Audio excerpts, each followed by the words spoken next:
Welcome to the EPL and UCL talks. Hello there.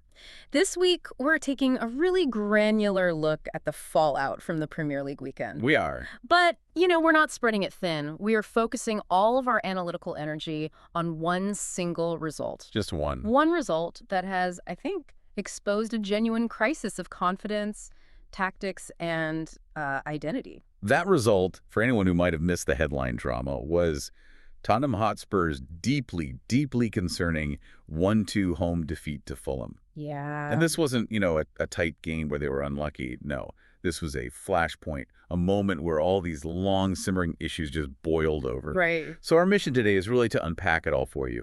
The individual mistakes, the major tactical confusion plaguing Thomas Frank's side, and some truly surprising historical statistics that are defining this brutal slump. And I think the most important thing for us to understand here is the history being made, or maybe the history being repeated. We're talking about a Spurs team playing against a Fulham side that had been, let's be honest, struggling for away wins all season. They had. And yet they still managed to self-destruct. The timeline alone is, well, it's tragic.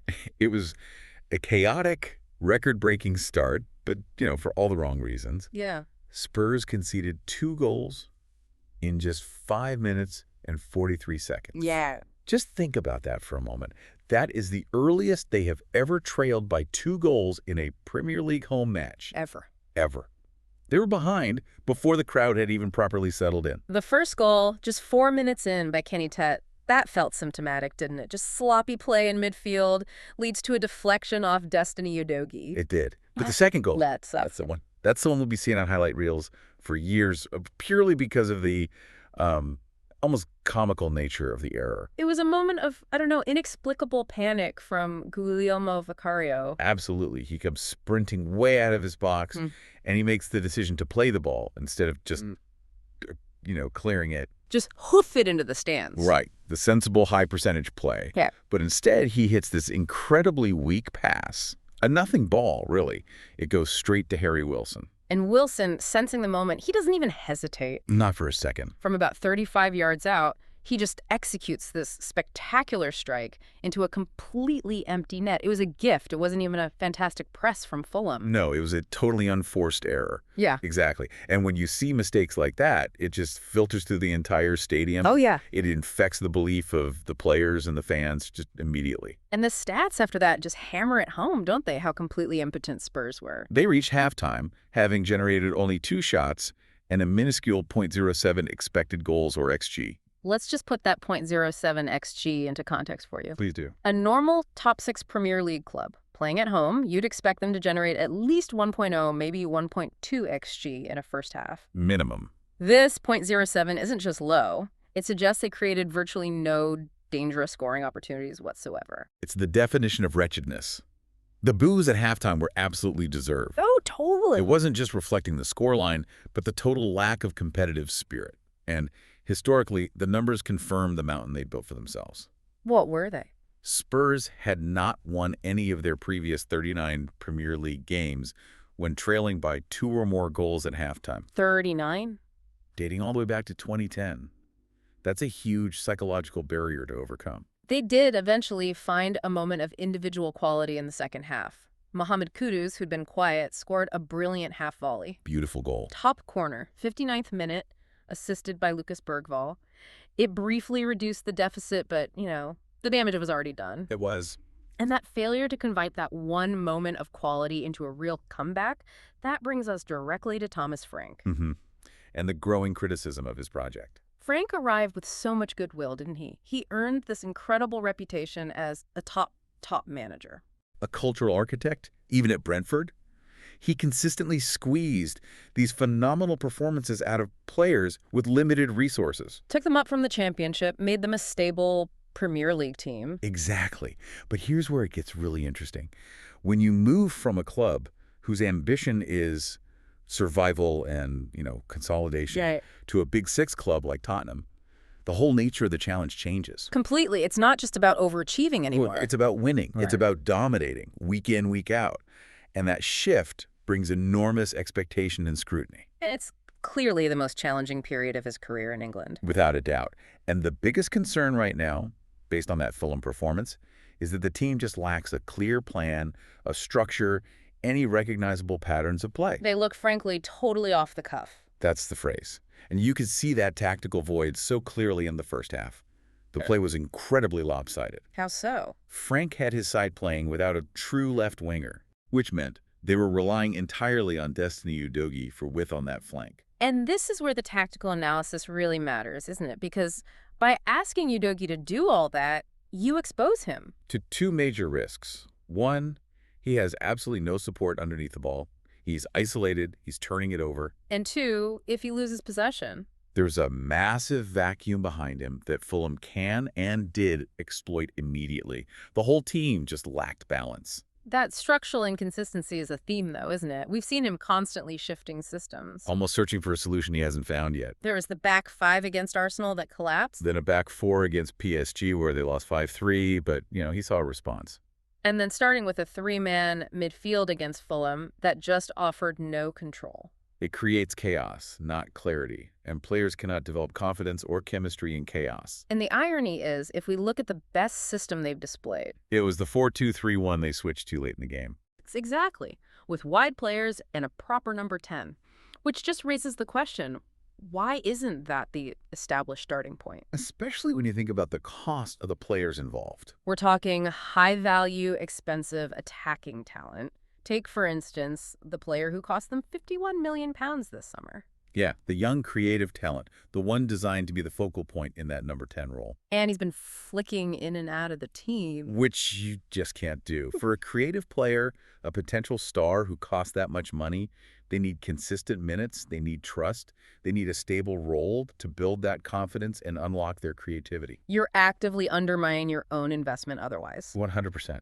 Consistency is just non-negotiable for establishing any kind of identity. And moving from the pitch to the stands, this tactical confusion is being compounded by an atmosphere that's, well, it's bordering on toxic at the Tottenham Hotspur Stadium. It is. We have to talk about that moment the fans turned on Vicario, booing him during the game and on subsequent touches after that mistake. And Thomas Frank was absolutely incandescent about that. He was furious. He came out post-match with this fierce defense of his player, calling the booing unacceptable. He went as far as saying that supporters doing that can't be true Tottenham fans. Wow. He was emphasizing the critical need for absolute unity when the team is struggling. It's that classic manager-fan standoff. The manager is pleading for patience and support. But the fans are just reacting to what they see as a monumental lack of effort and quality on the pitch. You have to give Vicario credit for his character, though. You do. His post-match apology, taking full and complete responsibility, that shows the mental fortitude you want in a keeper. It does. But Vicario's disappointment wasn't the only visible sign of frustration, was it? No. We also saw images of the defender, Pedro Porro, visibly reacting with anger after the match. Which feeds into another layer of criticism. The criticism being that the frustration needs to be controlled. Right. The argument is that displaying all that anger for show after the final whistle, it just adds fuel to the fire. It creates more negative headlines. Critics would say they needed to show that aggression, that fire, when they were being overrun in the first half, not once the game was already lost. And that links directly to the historical grim statistics that are fueling this whole debate. This is the big one. This loss confirms that Tottenham have now suffered 10 home league defeats in the calendar year of 2025. 10. That matches a staggering 22-year-old club record set way back in 2003. They've lost more home league games this calendar year than any other ever-present Premier League side. 10 home defeats. That is a truly shocking number for a club with top-4 ambitions and a world-class stadium. It is.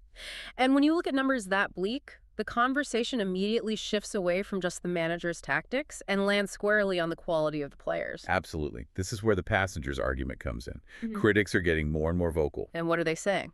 They're arguing that the fundamental issues stem not from Frank's coaching, but from a squad that's riddled with players who are simply bang average. Or maybe too comfortable, the passengers. Exactly. Players who, regardless of who is managing them, are just not doing enough for a club of this size and stature. That suggests a fundamental flaw in recruitment, then, and a need for drastic action.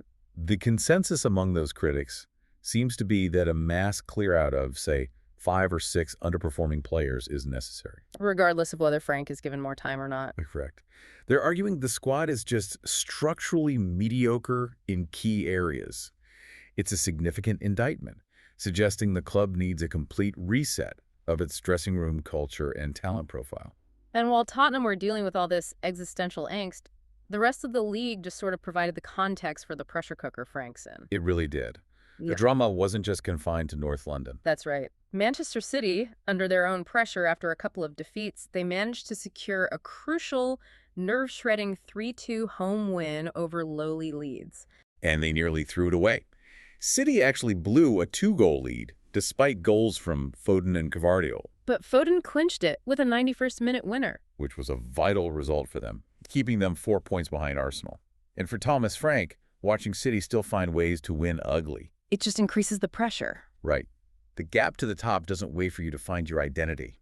Elsewhere, Newcastle's resurgence continued, a dominant 4-1 away rout of Everton. And Malik Thaya scored after just 52 seconds. The fastest Premier League goal of the season. A great way for them to secure their first away league win since April. And another incredible comeback saw Sunderland climb to 4th place after fighting back from 2 goals down to beat Bournemouth 3-2. The bottom line across the league is that teams are fighting. They're achieving dramatic results. They're carving out an identity. And Tottenham are the outlier in their inability to do either. Yeah. And bringing it back to them, the schedule offers absolutely no relief, None. They travel to Newcastle on Tuesday. which is described as a huge game, especially after a Carabao Cup defeat there earlier this season. That match demands an immediate response, an injection of belief from somewhere. The core dilemma for you, the listener, and for Thomas Frank, is precisely this. Frank needs time. He needs time to implement his long-term vision. And if that passenger's argument holds true, he needs time to enact a necessary squad rebuild. But the sheer weight of expectation, the historical home misery of 10 home losses in a year, the demanding fixture list, all of it demands immediate positive change, tactical clarity, and a fundamental shift in attitude. It's an almost impossible balancing act. It feels like it. It certainly feels like the clock is ticking faster than anyone anticipated. Yes. So we'll leave you with this final thought. Given all this evidence of tactical inconsistency, player fragility, and the pressing need for an identity, what is the single most important non-negotiable action Thomas Frank must prioritize in the next transfer window to establish a clear and effective tactical identity? Good question. Is it a commanding, experienced central defensive midfielder to provide security? Or does he need consistent, high-output wide attackers to stop that lopsided play? Something to mull over as you watch the coming games. Thank you so much for joining us for this deep dive. Thank you. We truly appreciate you trusting us with your time as we explored this critical moment in Tottenham Hotspur's season and the wider context of the Premier League. We hope you found some real insights to take forward into the upcoming week of European and domestic football. Until next time, stay curious, keep reading, and we'll catch you on the next deep dive into the fascinating world of knowledge.